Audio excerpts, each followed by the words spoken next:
தம் கிருபை பெரிதல்லோ என் ஜீவனிலும் அதே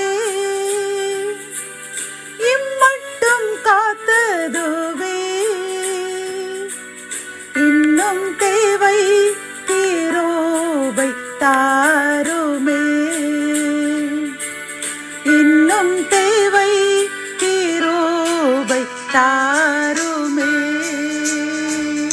கர்த்தரும் இரட்சகருமாகிய இயேசு கிறிஸ்துவின் ஈடு இணையற்ற நாமத்தில் சேனைகளின் கர்த்தர் ஊழியத்தின் மூலம் 26/11/2024 இந்த நாள் உங்களுக்கும் உங்கள் சந்ததிக்கும் சமாதானம் நிரம்ப பெற்ற நாளாக அமையப் போகிறது என்று மனதார வாழ்த்துகின்றேன்.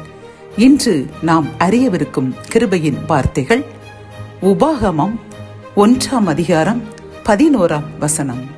நீங்கள் இப்பொழுது இருக்கிறதை பார்க்கிலும் 1000 மடங்கு அதிகமாகும்படி உங்கள் பிதாக்களின் தேவனாகிய கர்த்தர் உங்களுக்கு சொல்லியபடியே உங்களை ஆசீர்வதிப்பாராக.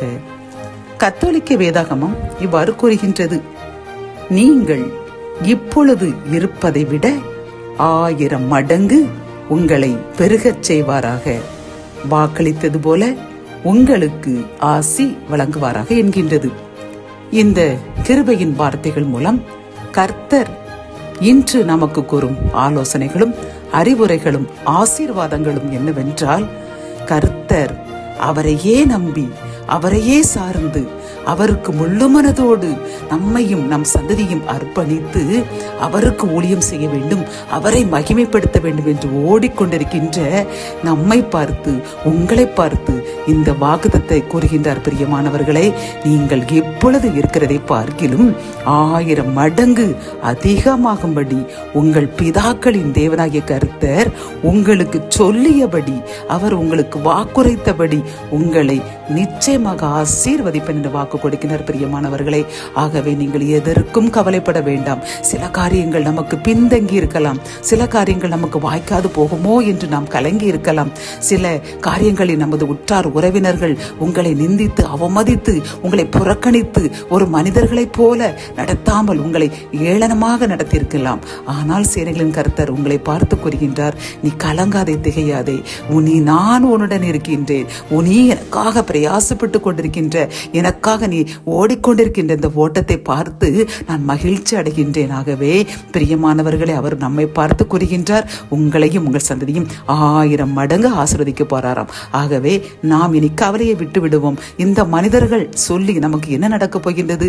நம்மை ஆசீர்வதிக்கின்ற கர்த்தர், நம்மை தாயின் வயிற்றில் உருவாக்கி இம்மட்டும் வழிநடத்தி கொண்டிருக்கின்ற கர்த்தர் இந்த வாக்குறுதியை கூறும் பொழுது நாம் மனிதர்களை பார்க்க வேண்டாம், அவர்கள் சொல்லுக்கு கலங்க வேண்டாம், கர்த்தரை மட்டுமே நம்பி இருப்போம், அவரை இன்னும் அதிகமாக தேடுவோம். நிச்சயமாக இந்த வாக்குத்தத்தத்தை இன்றே நிறைவேற்ற அவர் வந்துவிட்டார்.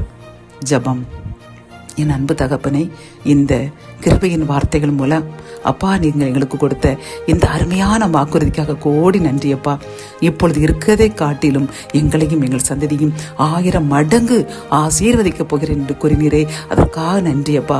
நாங்கள் இன்னும் அதிகமாக உமக்காக பிரயாசப்பட, இன்னும் அதிகமாக உமது வார்த்தைகளை பிறருக்கு எடுத்து சொல்ல, இன்னும் அதிகமாக உமக்கு பரிசுத்தமாய் வாழ எங்களுடைய ஒளியை பார்த்து எங்களுடைய கிரியை பார்த்து இன்னும் 1000 மடங்கு மக்கள் உமக்கு ஆதாயமாக்க எங்களை பயன்படுத்துங்க, ஆசீர்வதியுங்க. மீட்பர் இயேசுவின் மூலம் ஜெபம் கேளும் நல்ல தகப்பனே, ஆமேன்.